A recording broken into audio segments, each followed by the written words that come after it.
Question 1. Which early sign is most indicative of systemic inflammatory response syndrome, SIRS, in sepsis? A. Hypotension. B. Tachypnea. C. Bradycardia. D. Hypothermia. Answer: B. Tachypnea. Question 2. A patient with sepsis has a sudden drop in oxygen saturation. What is the nurse's priority action? A. Elevate the head of the bed. B. Administer supplemental oxygen. C. Notify the provider after reassessment. D. Encourage deep breathing exercises. Answer: B. Administer supplemental oxygen. Question 3. Which laboratory marker is most specific for diagnosing sepsis? A. C-reactive protein, CRP. B. Procalcitonin. C. White blood cell count. D. Erythrocyte sedimentation rate, ESR. Answer: B. Procalcitonin. Question 4. Which factor increases the risk of sepsis progression to septic shock? A. Early antibiotic administration. B. Delayed fluid resuscitation. C. Stable vital signs. D. Normal lactate levels. Answer: B. Delayed fluid resuscitation. Question 5. In sepsis management, which intervention is time critical within the first hour? A. Obtain blood cultures. B. Start broad-spectrum antibiotics. C. Initiate vasopressor therapy. D. Insert Foley catheter. Answer: B. Start broad-spectrum antibiotics. Question 6. A patient with sepsis develops acute kidney injury. Which lab value reflects this? A. Elevated serum creatinine. B. Decreased liver enzymes. C. Low potassium level. D. Decreased lactate. Answer: A. Elevated serum creatinine. Question 7. Which hemodynamic parameter is most useful for guiding fluid therapy in septic patients? A. Central venous pressure, CVP. B. Mean arterial pressure, MAP. C. Heart rate. D. Blood glucose. Answer: B. Mean arterial pressure, MAP. Question 8. Which nursing action best prevents sepsis in postoperative patients? A. Encourage early ambulation. B. Administer analgesics regularly. C. Monitor blood pressure every 4 hours. D. Perform sterile dressing changes. Answer: D. Perform sterile dressing changes. Question 9. A patient with sepsis is confused and agitated. What is the nurse's immediate priority? A. Provide a quiet environment. B. Assess airway patency and oxygenation. C. Administer sedatives as ordered. D. Notify family members. Answer: B. Assess airway patency and oxygenation. Question 10. Which clinical finding indicates worsening tissue perfusion in sepsis? A. Warm, flush skin. B. Delayed capillary refill time greater than 3 seconds. C. Heart rate of 90 BPM. D. Normal urine output. Answer: B. Delayed capillary refill time greater than 3 seconds. Question 11. Which is the best indicator that antibiotic therapy is effective in a septic patient? A. Reduced fever. B. Lowered white blood cell count. C. Improved blood pressure. D. Increased urine output. Answer: C. Improved blood pressure. Question 12. Which patient is at greatest risk for sepsis? A. Young adult with mild asthma. B. Elderly patient with diabetes and a urinary catheter. C. Middle-aged healthy individual after flu vaccine. D. Child with mild eczema. Answer: B. Elderly patient with diabetes and a urinary catheter. Question 13. The nurse delegates monitoring of urine output in a septic patient to the UAP. What must the nurse ensure? A. UAP knows how to measure and report hourly output accurately. B. UAP administers prescribed diuretics. C. UAP interprets urine color changes. D. UAP adjusts for fluids based on output. Answer. A. UAP knows how to measure and report hourly output accurately. Question 14. Which intervention is most appropriate to prevent hospital-acquired sepsis? A. Limit antibiotic use to infected patients only. B. Change for tubing every 96 hours. C. Promote early oral intake. D. Monitor vital signs twice daily. Answer. A. Limit antibiotic use to infected patients only. Question 15. Which nursing diagnosis is highest priority for a patient with septic shock? A. Risk for ineffective airway clearance. B. Risk for impaired skin integrity. C. Risk for fluid volume excess. D. Risk for ineffective coping. Answer. A. Risk for ineffective airway clearance. Question 16. A septic patient shows oliguria despite fluid resuscitation. What does this indicate? A. Adequate renal perfusion. B. Possible acute kidney injury. C. Normal hydration status. D. Decreased infection severity. Answer. B. Possible acute kidney injury. Question 17. The nurse observes petechiae and purpura on a septic patient's skin. What should the nurse do next? A. Notify the provider immediately. B. Apply pressure dressings. C. Document findings and continue routine care. D. Increase for fluids rate. Answer. A. Notify the provider immediately. Question 18. Which vital sign pattern suggests septic shock? A. Hypotension with tachycardia. B. Hypertension with bradycardia. C. Normal blood pressure with fever. D. Hypothermia with bradycardia. Answer. A. Hypotension with tachycardia. Question 19. Which lab test result confirms organ dysfunction in sepsis? A. Elevated bilirubin. B. Normal hemoglobin.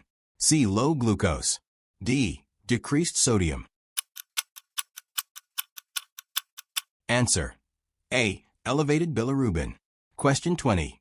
A patient develops disseminated intravascular coagulation, DIC, secondary to sepsis.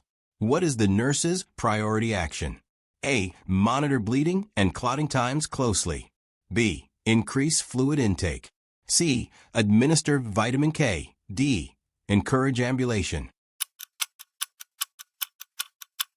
Answer. A. Monitor bleeding and clotting times closely. Question 21. Which nursing intervention helps reduce the risk of ventilator-associated pneumonia in a septic patient on mechanical ventilation? A. Maintain the head of the bed elevated 30 to 45 degrees. B. Perform routine suctioning every hour. C. Administer antibiotics prophylactically. D. Turn the patient every 4 hours. Answer. A. Maintain the head of the bed elevated 30 to 45 degrees. Question 22. A septic patient has a sudden increase in heart rate from 90 to 130 BPM. What is the nurse's best action? A. Administer beta blockers immediately. B. Assess for signs of worsening infection or hypovolemia. C. Document the finding and continue routine care. D. Notify respiratory therapy for oxygen adjustment. Answer. B. Assess for signs of worsening infection or hypovolemia. Question 23. Which of the following lab values should prompt immediate action in a septic patient? A. Sodium 140 milliequivalent/L. B. Potassium 6.2 milliequivalent/L. C. Calcium 9.0 milligrams per deciliter. D. Chloride 103 milliequivalent/L.